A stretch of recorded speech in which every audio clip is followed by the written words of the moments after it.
ख्वाब यूं भी पूरे होते हैं, ये मुझे आज पता चला था जब मैंने अपने सामने शान से खड़ी इस इमारत की तरफ देखा था, जिस इमारत में आज मैं एक अफसर के ग्रुप में दाखिल होने वाली थी। हर बढ़ते कदम के साथ मेरे जज्बात भी बदलते जा रहे थे। आंखों में आंसू थे, दिल में उमंगें और ख्वाहिशात थी, मगर मेरे लबों पर जामद खामोशी थी। मैं चाहकर भी खुश नहीं हो पा रही थी। आज तो मेरी जीत का पहला दिन था। आज मैं अपने मकसद के बहुत करीब पहुंच चुकी थी। बस बहुत जल्द मैं उन लोगों तक पहुंचूंगी जिन्होंने मुझसे मेरी ज़िंदगी के मकसद को छीना, मगर मैंने मोहब्बत को दूर किया।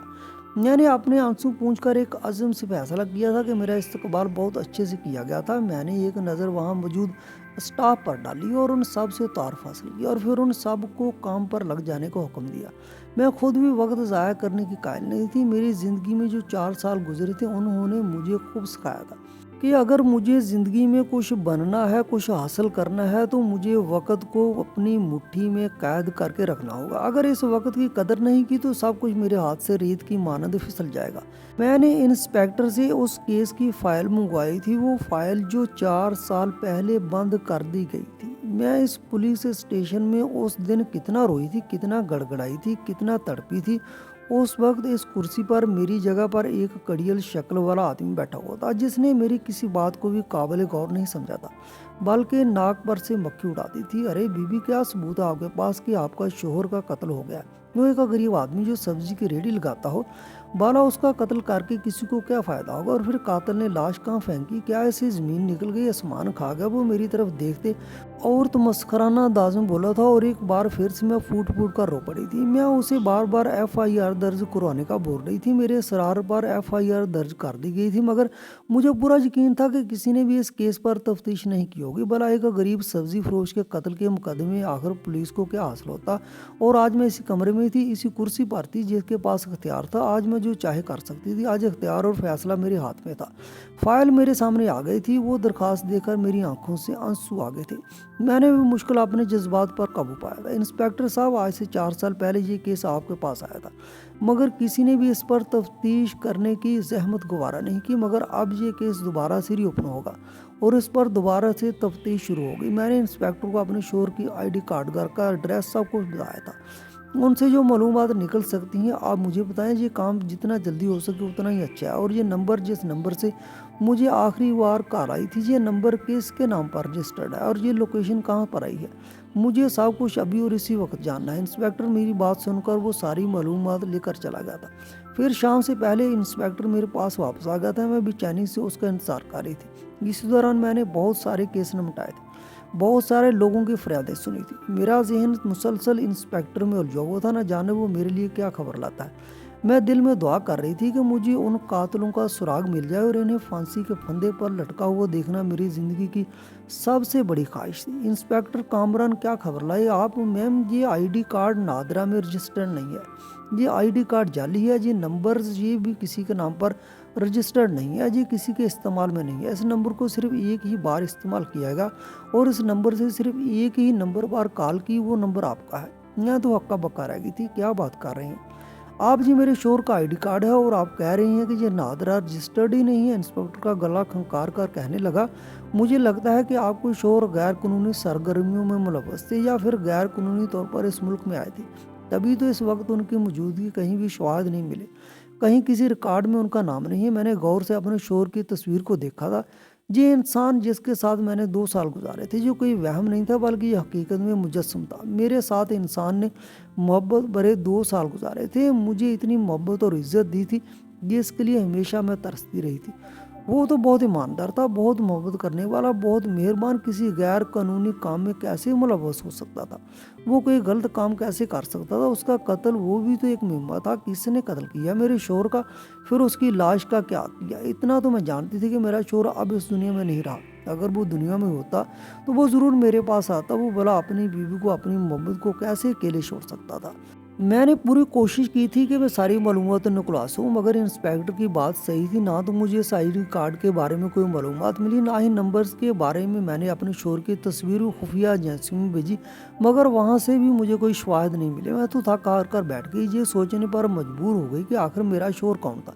कैसे अचानक से किसी सुनहरे ख्वाब की तरह मेरी ज़िंदगी में आया था, किसी वादे सुबह की तरह उसने मेरी ज़िंदगी को आबाद किया था। फिर कैसे खुद ही मेरी ज़िंदगी से निकल कर चला गया। मुझे केस के सिलसिले में दूसरे शहर जाना था।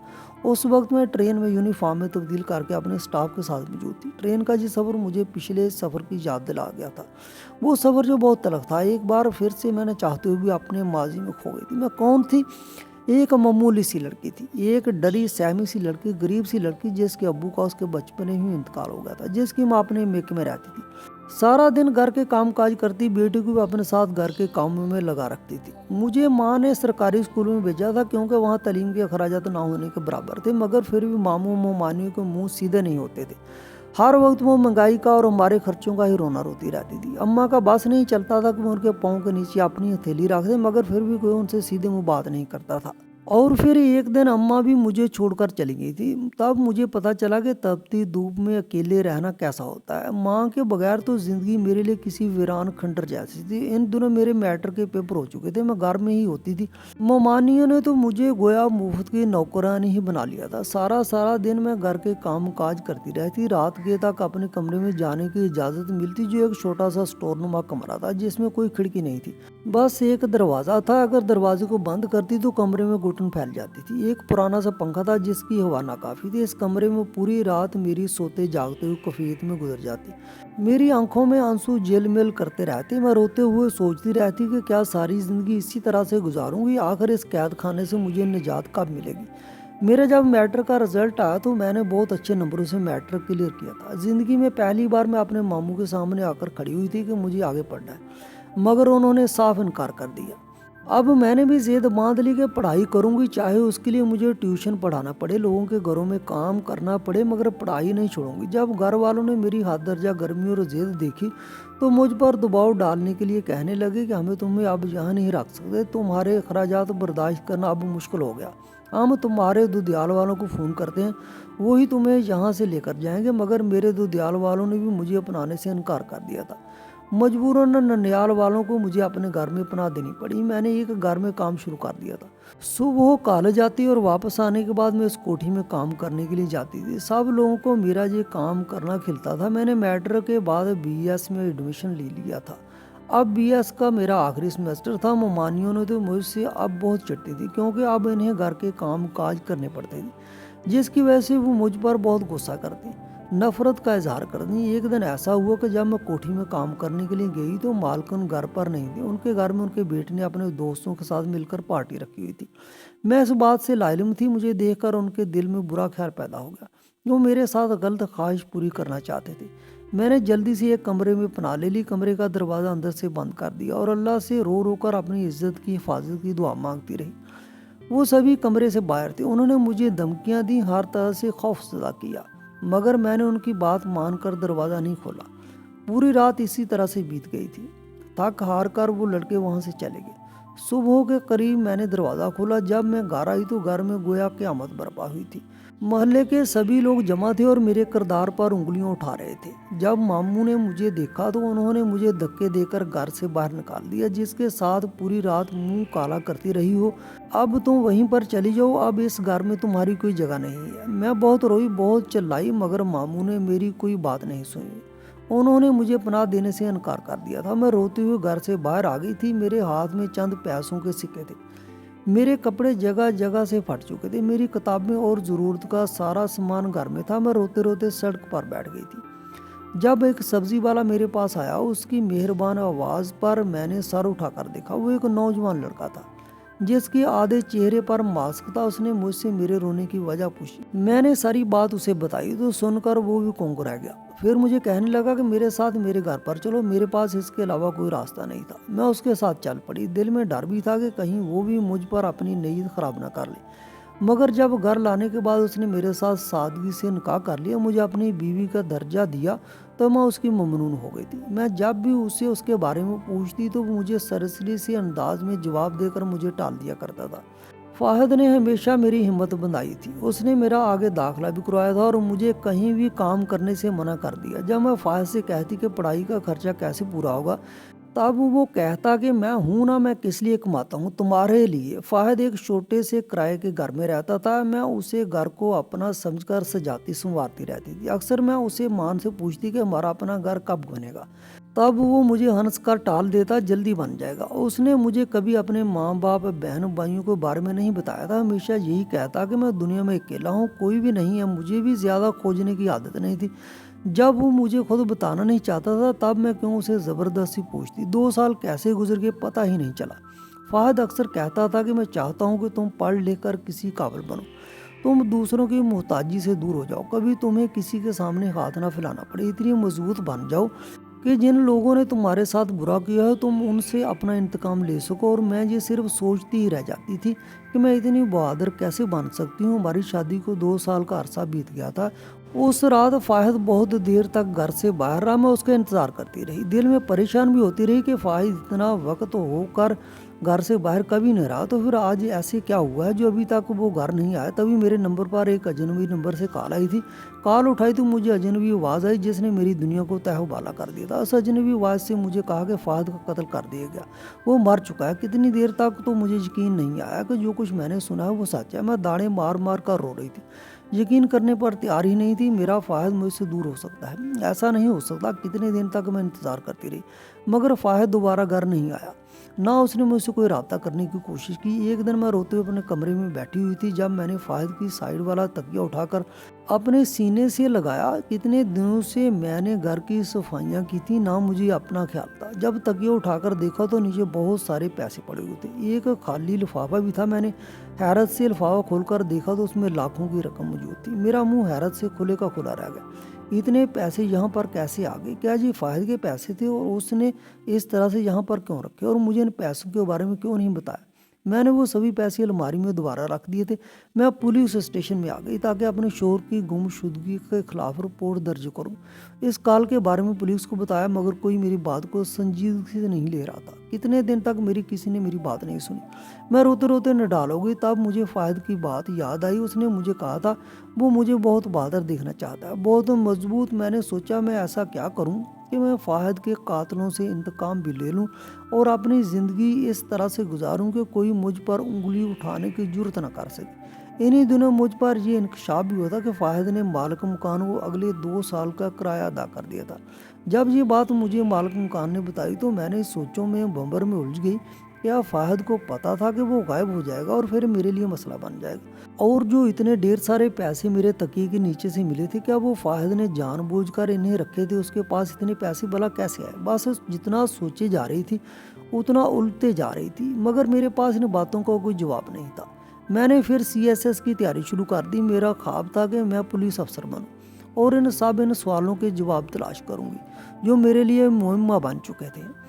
मैं फिर अपने मकसद में कामयाब हो गई थी। मेरी मेहनत रंग ले आई थी। मैं DSP भर्ती हो गई थी। सबसे पहला काम मैंने यही किया था कि फाहिद के कातलों तक पहुंचकर उनसे इंतकाम ले सकूं।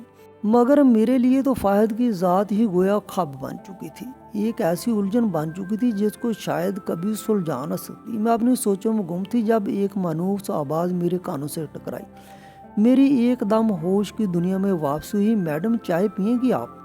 ये तर्ज मुखातब तो फाहिद का था। हमेशा वो मुझे इसी तरह से मुखातब किया करता। फाहिद का मामूल था कि वो रोज़ाना रात को चाय पीने का और मेरे लिए भी वो चाय बना कर लाता तो मुझे इस तरह मुखातब करता था। मैंने हैरत से सर उठाकर देखा तो सामने चाय वाला था जो हूबहू फाहिद की ही कॉपी था। वही मुस्कुराहट, वही आंखें, वही देखने का अंदाज, मगर उसका हुलिया अलग था, मुनफरद। मैं कितनी देर तक हैरत से देखती रही थी। मेरे मुंह से सरसराती आवाज़ निकली, फाहिद। तब उसने मुझे खामोश रहने का इशारा किया। अब मुझे ये समझने में देर नहीं लगी कि वो मेरा शौहर था, मेरा फाहिद जो 4 साल तक मुझसे दूर रहा, जिसे मैं मुर्दा समझती रही मगर वो जिंदा था। अब बिल आखिर वो मेरे पास आ गया था। फाहिद तुम कहाँ चले गए थे? और इस आदमी ने मुझसे झूठ क्यों बोला? वो मेरे करीब आकर कहने लगा, अब भी वक्त बातों के लिए मुनासिब नहीं है। अभी हम लोग इस मिशन पर हैं, इस पर अपना ध्यान दो। मैं तुमसे वादा करता हूँ कि मैं जल्दी तुम्हारे पास आऊँगा, तुम्हें सारे सवालों के जवाब भी दूंगा और फिर हमेशा एक साथ रहेंगे। मगर अभी मैं ड्यूटी पर हूँ, अभी मैं इससे ज़्यादा तुम्हें बता नहीं सकता। उसने मुझे चाय दी। अब तो मेरा दिल जैसे पुरसकून हो गया था। अपने महबूब को अपनी आंखों के सामने देखकर मेरे दिल में जैसे ठंडक सी उतर आई थी और फिर मैंने सारा ध्यान अपने मिशन पर लगा दिया था। ہم یہاں پر کچھ لوگوں کا سراغ لینے کے لیے آئے تھے جو کتنے سالوں سے روپ پوچھتے لڑکیوں کی اسمگلنگ کر رہے تھے۔ ہم نے خاموشی سے ان کا سارا ریکارڈ اکٹھا کیا، ان کے ٹھکانوں پر چھاپے مارے اور بالآخر ان لوگوں کو گرفتار کر لیا تھا۔ اور پھر جس دن میں واپس اپنے بنگلے میں آئی تو ابھی میں اپنے بستر پر آ کر لیٹی تھی جب مجھے گارڈ نے فاہد کے بارے میں خبر دی۔ میں جلدی سے دیوانہ وار بھاگتی ہوئی باہر آئی۔ فاہد سامنے ہی کھڑا تھا۔ میں نے اسے خود سے لپٹا لیا۔ آپ کہاں چلے گئے تھے مجھے چھوڑ کر؟ ایک بار بھی آپ نے میرے بارے میں نہیں سوچا کہ میں آپ کے بغیر کیسے رہوں گی، مجھ پر کیسے گزرے گی؟ آپ نے کیوں کیا میرے ساتھ ایسا؟ میں روتے ہوئے شکوہ کر رہی تھی جبکہ وہ میرا سر تھپکتے ہوئے مجھے خود کے ساتھ لگائے ہوئے تسلی دے رہا تھا۔ یہ سب ہم دونوں کے لیے ضروری تھا جو میں نے کیا، وہ میری جاب کا حصہ تھا۔ جاب کا حصہ؟ میں نے حیرت سے سر اٹھا کر اسے دیکھا۔ مگر آپ تو ایک سبزی فروش تھے، یہ سب کرنے کی آپ کو کس نے کہا؟ وہ زور سے ہنس پڑا تھا۔ ابھی تک تم سمجھی نہیں ہو، میں ایک سبزی فروش نہیں ہوں بلکہ ایک سیکرٹ ایجنٹ ہوں، خفیہ ایجنسیوں کے لیے کام کرتا ہوں۔ سبزی فروش کا بھی میں نے حلیہ اپنایا تھا کیونکہ مجھے کچھ لوگوں کو پکڑنا تھا۔ پھر اچانک سے مجھے غائب ہونا پڑا کیونکہ وہ لوگ مجھے پہچان گئے تھے۔ اگر وہ لوگ مجھ تک پہنچ جاتے تو تمہیں بھی نقصان پہنچا دیتے۔ اگر تمہیں کچھ ہو جاتا تو میں کبھی خود کو معاف نہیں کر پاتا۔ یہی وجہ تھی کہ میں انڈر گراؤنڈ ہو گیا تھا، سب کی نظروں سے چھپ گیا تھا۔ میرے قریبی دوست، میرے جاننے والے سبھی لوگ میرے لیے پریشان تھے۔ سبھی لوگوں کے لیے میں ایک مہمہ بن گیا تھا۔ تمہاری طرح میرے ماں باپ، بہن بھائی بھی نہیں جانتے کہ میں کہاں پر ہوں۔ آپ کے ماں باپ؟ مگر آپ نے تو کہا تھا آپ دنیا میں اکیلے ہیں۔ میں نے تم سے جھوٹ بولا تھا، اپنا آپ چھپایا تھا، اور کیوں چھپایا تھا اس بات کا میں جواب تمہیں دے چکا ہوں۔ میری پوری ایک فیملی ہے، میرے ماں باپ، بہن بھائی، سب سے ملنے کے بعد اب تم سے ملنے کے لیے آیا ہوں۔ انہیں میں نے بتا دیا ہے کہ میں شادی کر چکا ہوں۔ اب میں تمہیں اپنے گھر لے کر جا رہا ہوں اپنے گھر والوں سے ملوانے کے لیے۔ بالآخر میری زندگی میں اندھیروں کا جیسے خاتمہ ہو گیا تھا۔ میری زندگی کے دروازے پر جیسے خوشیوں نے دستک دے دی تھی۔ آج اتنے سالوں کے بعد میں کھل کر ہنس پڑی تھی۔ فاہد کے سنگ چلتے ہوئے میں اس کے گھر آئی تو اس کے گھر والے مجھے بہت پیار، مان، عزت دیا تھا، مجھے بہت محبت دی تھی، اتنی کہ میں خود پر فخر کرنے لگی تھی۔ اب مجھے اس بات پر یقین ہو گیا تھا کہ اللہ کبھی بھی اپنے بندوں پر ان کی ہمت سے زیادہ بوجھ نہیں ڈالتا۔ زندگی میں جتنے بھی غم دیکھے جاتے ہیں ان سب کا ازالہ ہو گیا تھا۔ وقت جیسے پر لگا کر اڑنے لگا تھا۔ ایک دن مجھے یہ خبر ملی تھی کہ میرا ماموزاد ایک مقدمے میں جیل میں پھنسا ہوا۔ جب میں نے اپنے طور پر تفتیش کی تو پتہ چلا کہ اس پر جھوٹا کیس بنایا گیا تھا۔ یہ کام اس نے نہیں بلکہ ایک اثر و رسوخ والے شخص نے کیا تھا اور الزام میرے ماموزاد پر ڈال دیا تھا۔ میں نے اس کے خلاف سارے ثبوت اکٹھے کیے، اس کی بے گناہی کو ثابت کیا۔ پھر جب اسے جیل سے باہر نکالا تو تب میرے سبھی ننیال والوں نے جب مجھے اس روم میں دیکھا تو سبھی حیران رہ گئے۔ پھر سبھی مجھ سے ہاتھ جوڑ کر اپنے کیے کی معافی مانگنے لگے۔ میں نے بھی مسکرا کر ان سب لوگوں کو معاف کر دیا، مگر پھر دوبارہ کبھی بھی ان کی دہلیز پر قدم نہیں رکھا کیونکہ جس دہلیز سے مجھے دھکے دے کر نکالا گیا تھا میں وہاں پر نہیں جا سکتی تھی۔